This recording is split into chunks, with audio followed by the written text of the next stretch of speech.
What's up, everybody? Welcome to the Pipe Revival. Get your pipe out. Man, it's been a little while. Tell you what, I've just been busy with life and work, and I'm still here, still kicking, still puffing on the old briar. And tonight we're going to be puffing on the Royal Duke Prince with a carved bowl. Very beautiful. And tonight we have a little bit of a treat here. This is some stuff that has been aging for a little while. Now, I've smoked a little bit out of here since I popped it open. This is aged for about a year without me breaking the seal. And that's really, when you age tobacco, it's not just storing it in a mason jar with a lid. I get these wide mouth jars like that. And sometimes, I don't really do this anymore, but I tested this out where I just carefully took the label off of the tin that it comes in, and then just kind of with a piece of tape. But it's too much work. So I just write on top now. But, some of the tin art is, it's pleasing to the eye, and it's nice to look at some of these tins. I like it. So, some guys, I think there used to be a company that made the little stickers you could stick on there with the tin art. I don't know if they're still doing that or not. But anyways, this has been aging. That means that it has been in this mason jar for about a year. I like to age my tobacco. About a year is when you start getting some good results. And that means I haven't opened it for a year. So that's this stuff here, purchased in January of 24. So this is a 2 ounce tin's worth here, and as you can see, it takes up quite a bit, little over, and I've smoked a little bit of this too, so it takes up about half of the jar. This is good stuff. This is good stuff right here. That Perique, man. When you age tobaccos with Latakia in it, I really like aging tobaccos with Latakia because I'm kind of, sensitive to Latakia. So in other words, when I smoke something with Latakia, for me it just takes over the whole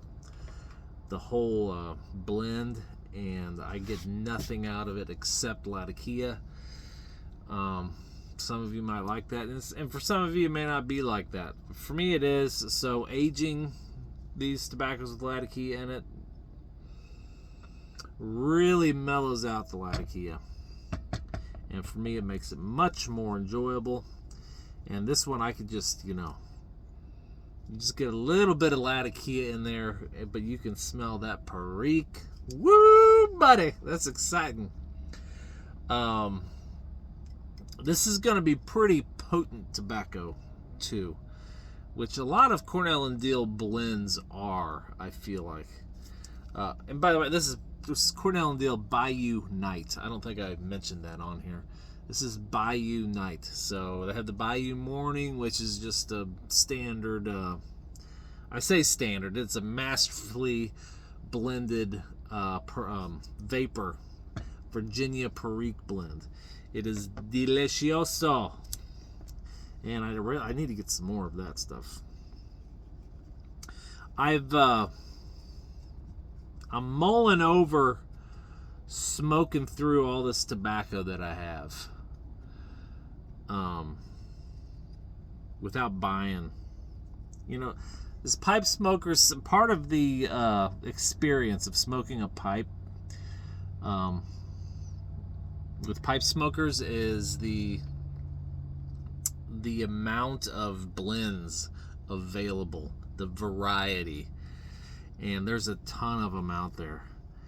And that's part of the allure, the mystery of the craft is, you know, finding that next best thing and hoping that it knocks your socks off. And you know, in my 20 plus years of smoking a pipe, I've come to the conclusion that it's probably, you know, not going to happen. You know, there's, you know, you're never, that it's like, you know, that first kiss or something, that feeling, you're never gonna be able to recapture that. And some of us spend a lifetime, you know, that feeling of you're buying your first car, or, you know, whatever, the first time of doing something that makes an impact on your life because of, you know, it's a life-changing experience for you. And, you know, some of us spend a lifetime trying to recreate that. And that's kind of, I feel like that same allure is in tobacco, pipe tobacco, because there's such a wide variety.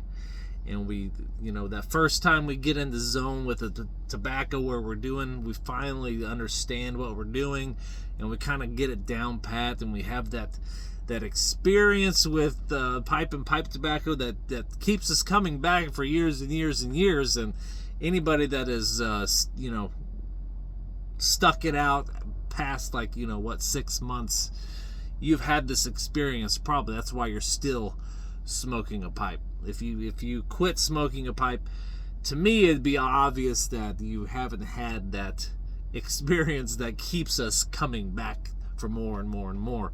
But along with that comes the allure to try to recapture that feeling that you had that first time that you really got in the zone and had this thing figured out. And it was just like blowing your mind. You're like, oh my gosh, what is happening? And, you know, maybe I'm being a little bit, you know, over dramatic, but I think you guys feel what I'm trying to say. And that happens with pipe tobacco. So back to my original point. I'm to the point now where a lot of my curiosity has been quelled, because, you know, that's why I don't fall into all these small batch stuff where, you know, you go onto the forums or the Facebook groups or whatever, and everybody's like, oh, I gotta get this, it's limited, get it.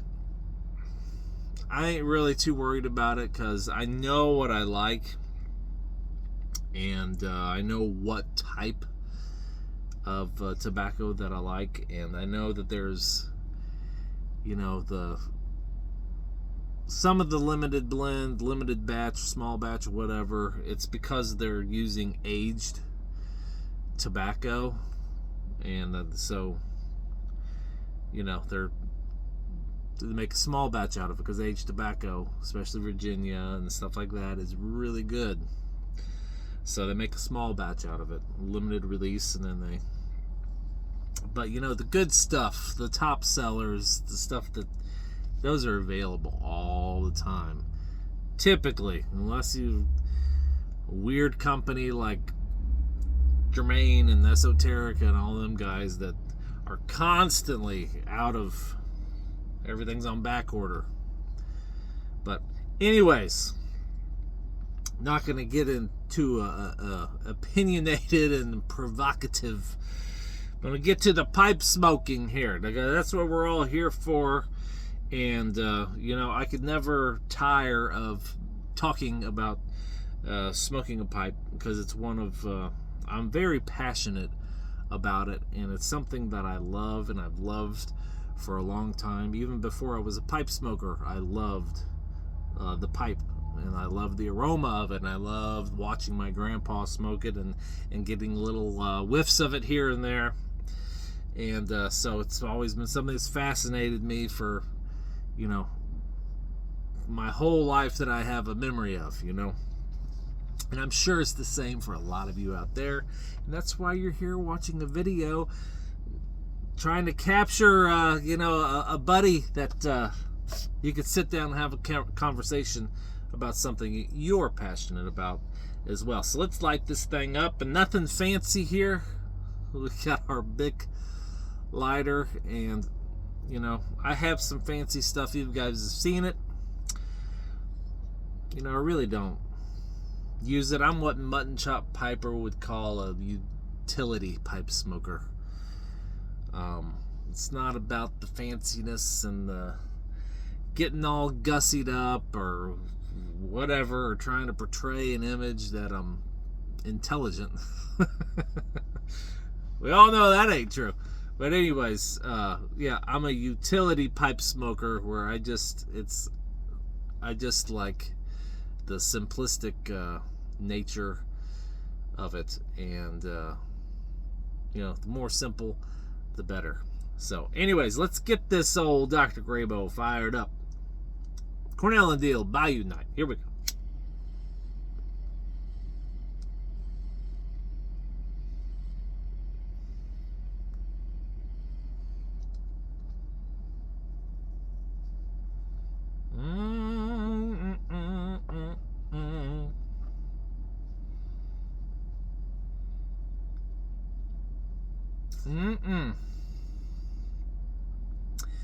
Anything with aged Virginia in it,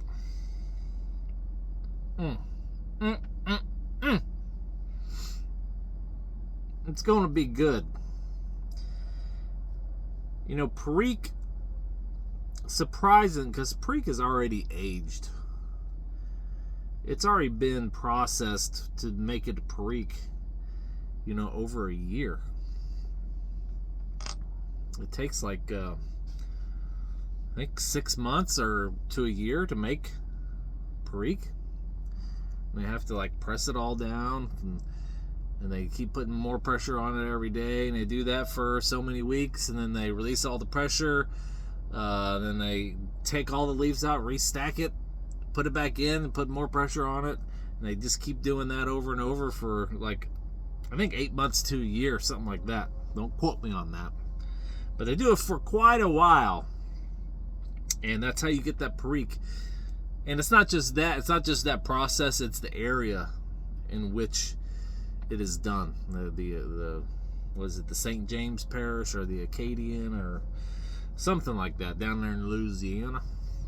I've been through there, through the place where that they make it, and it's hot and humid, and they got fresh water, and they got salt water, and they got it all, the humidity, and so it's all kinds of things going on down there to make it a very unique type of tobacco they only get from that area of the world.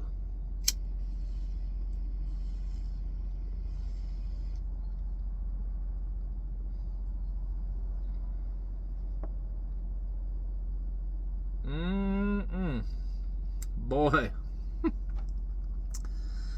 this is not for the light-hearted. If a fella is sensitive to the old vitamin N,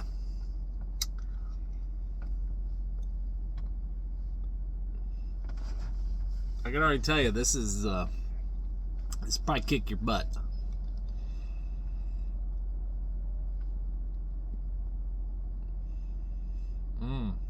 I like it.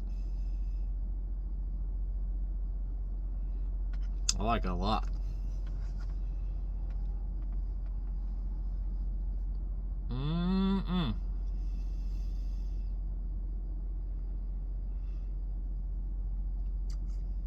Man, the Perique is strong with this one.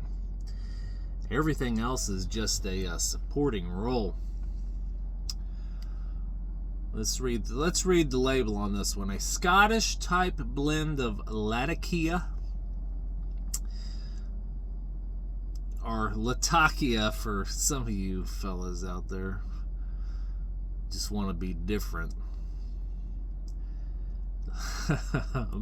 A Scottish type blend of Latakia, Perique, Virginias, Turkish, and Burleys that boast a heavier Perique component than normally found in a classic Scottish blend.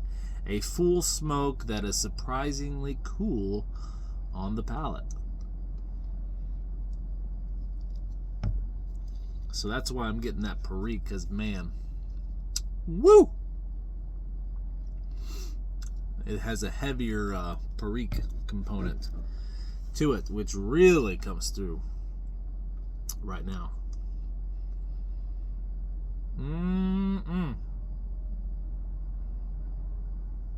I'm a Perique lover. I've never had straight Perique,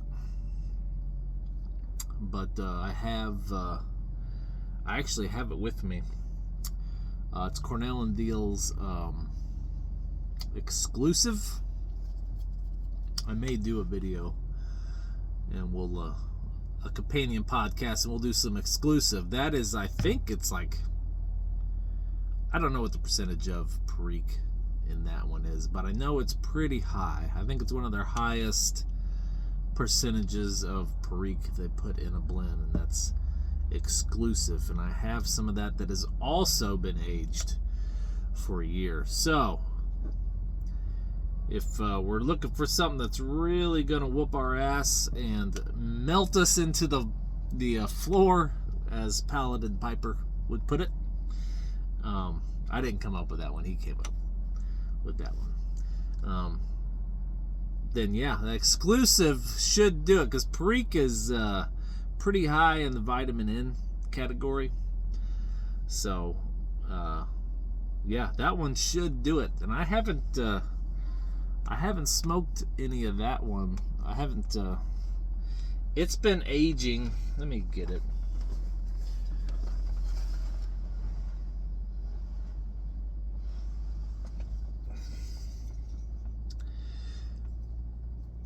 Yeah, this is it right here. Seeing the exclusive. Don't get, these jars are stupid, folks. I don't know what I was thinking, these jars. I know what I was thinking. I was thinking these little seals. They're different colors. You can get them like green and red and blue. I was like, oh, that's cool. It's not cool. These lids are so heavy. And especially on these smaller ones, maybe the bigger ones might be a little bit better, but they're so heavy that when you're trying to, you could tip these jars over really easy with this lid flopping around everywhere. And the openings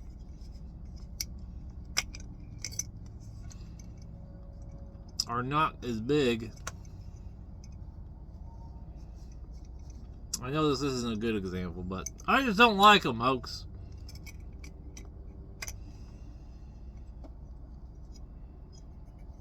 I don't like them, and when I get done with this one, I think I have like 3 or 4 of them. I think this is my last one with tobacco in it still that I haven't smoked. And once I'm done with them, I'm giving them to the wife, and she can store, you know, bacon grease or whatever she wants to in it.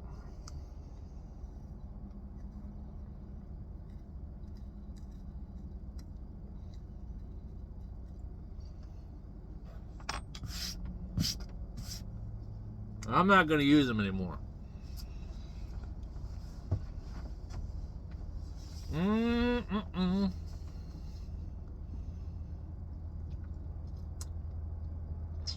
This is good. If you're not aging your tobacco, folks, you need to age it. I'm telling you.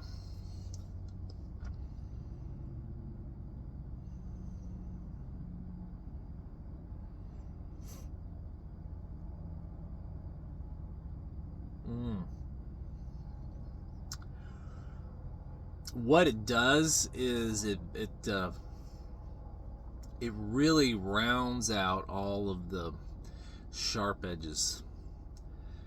And when you get into your non-aromatic tobaccos,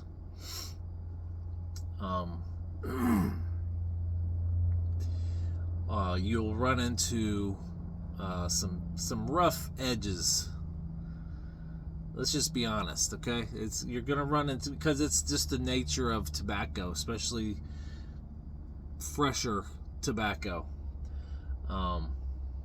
You're gonna run into some rough edges, and aging tobacco really rounds out all of that. It melds everything together, and it just makes for a really pleasant experience.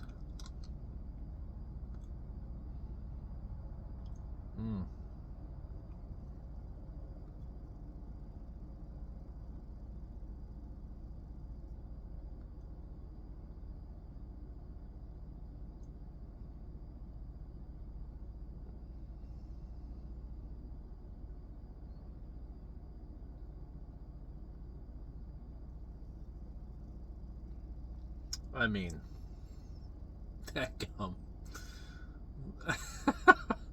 That's good stuff right there. That's just good. It's just good.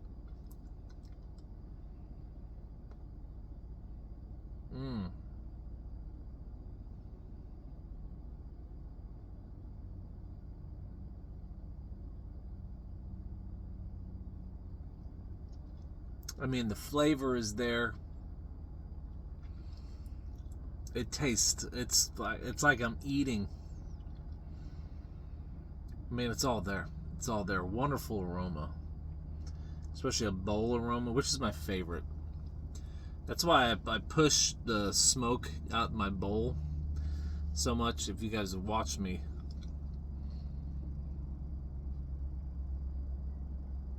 you know I push a lot of air through the bowl, because the aroma that comes out of the bowl when you push a little bit of air. I'm not like putting a bunch of pressure on here. I'm just like squeezing the air through the bowl.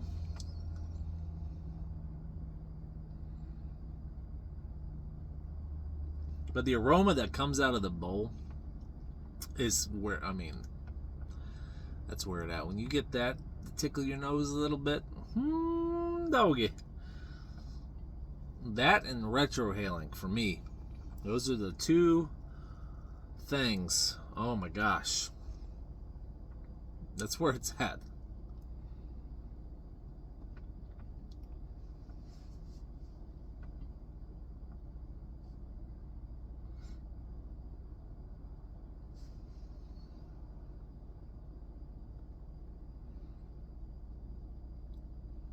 This stuff stays lit good too. I don't think I've had to relight it. That's good. I've been talking a lot.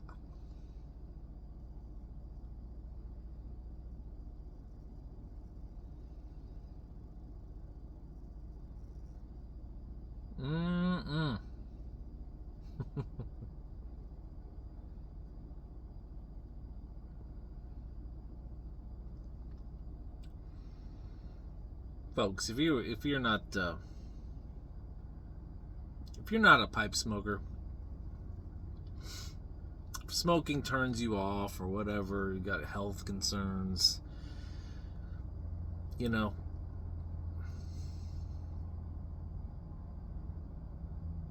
I just this is such an enjoyable thing.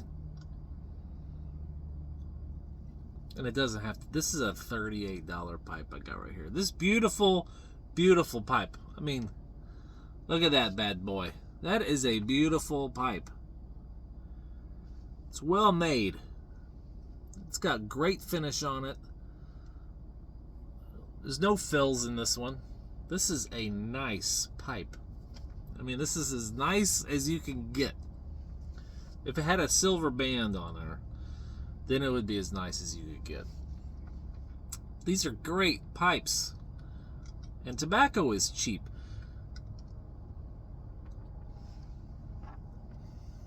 Wow. Here's a relight. I should have tamped a little bit sooner.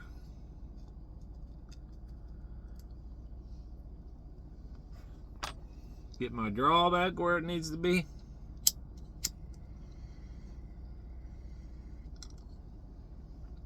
A little bit of heat.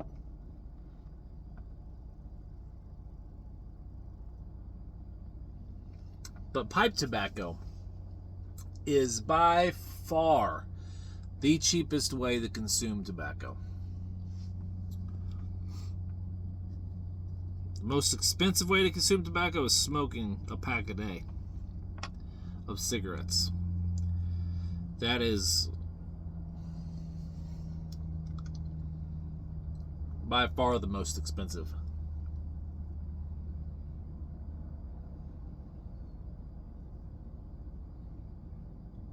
So pipe tobacco is cheap. You can buy 2 ounces of it for like, I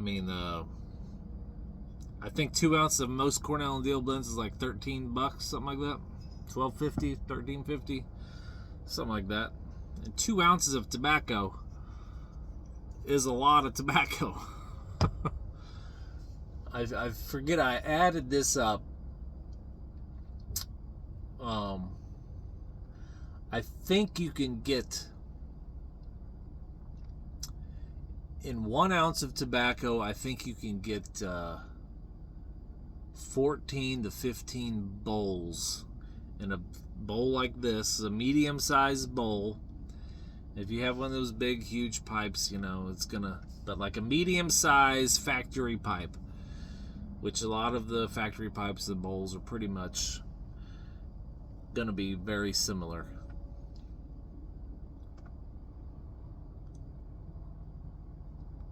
So 14, 15 bowls per ounce. So that's like 30 bowls for 2 ounces. So you would have to, it would take you, if you did 5 bowls a day, that would take you what, I'm not very good at math right now, especially this time of night. 5 bowls a day, it would take you 6 days, right? 5 bowls a day? 30 bowls? That doesn't seem right. Anyways. So $12, $0.50, $13, something like that, if you smoke 5 bowls a day, which most people don't. And that'll last you a week.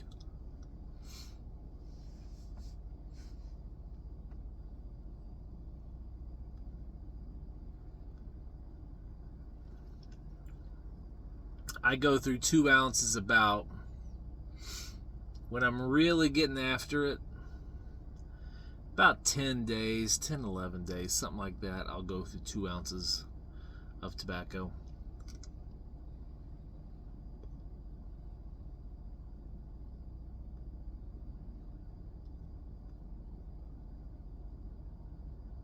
But I've been smoking a pretty wide variety here lately. So each tobacco will last me quite a while.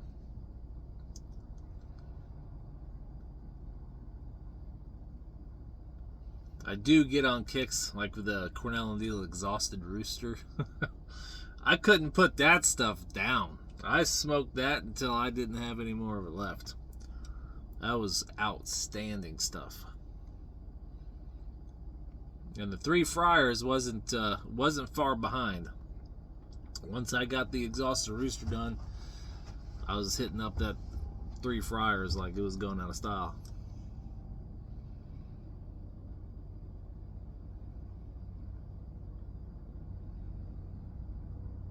But I'm going to bring some of these tobaccos out of the archives that I've been sitting on for a while, that didn't blow my mind away. And I'm going to try to smoke through some of this stuff before I go start buying some more tobacco. You know, I'm so spoiled. I got all these blends. I got a whole cabinet. Now, I don't have as much as a lot of people, but for me, it's like, you know, I have a lot of tobacco.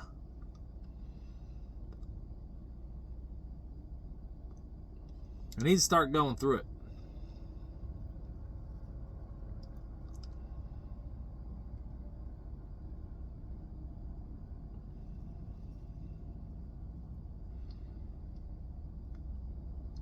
And where I store my tobacco, I don't have any more room for jars.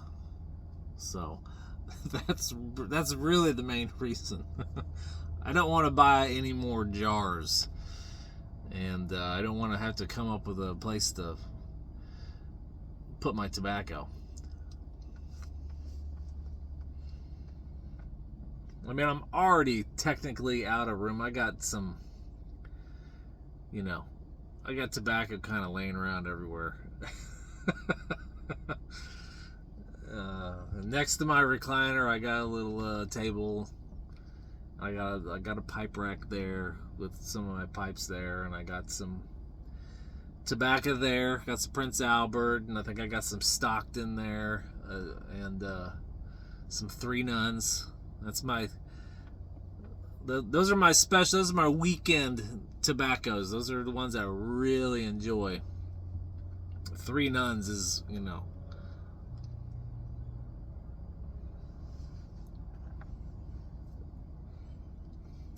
That's my mostest favoritist tobacco.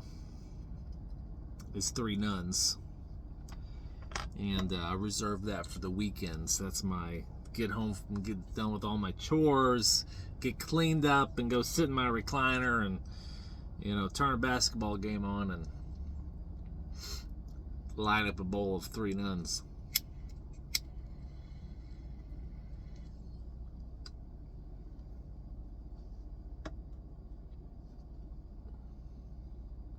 And one of my fancy Brigham pipes. Oh yeah. Still smoking them bad boys.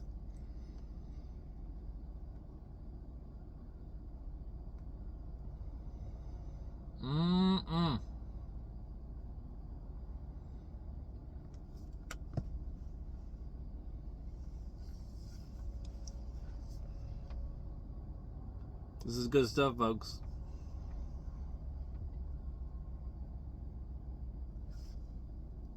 Anyways, I appreciate y'all. Appreciate you coming by and sitting down and having a pipe with me. And I hope you would like, share, subscribe, tell your friends. And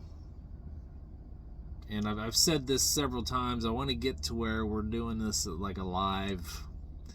And maybe I just need to start doing it live. Pick out a time and a day, and that would work for my schedule, and you know, go live, and people show up, they show up, and we have a conversation, answer your questions, and we just kind of have a conversation, you know, like we're sitting on my front porch. Anyways, I appreciate y'all. We'll see you on the next one. Thanks for stopping by.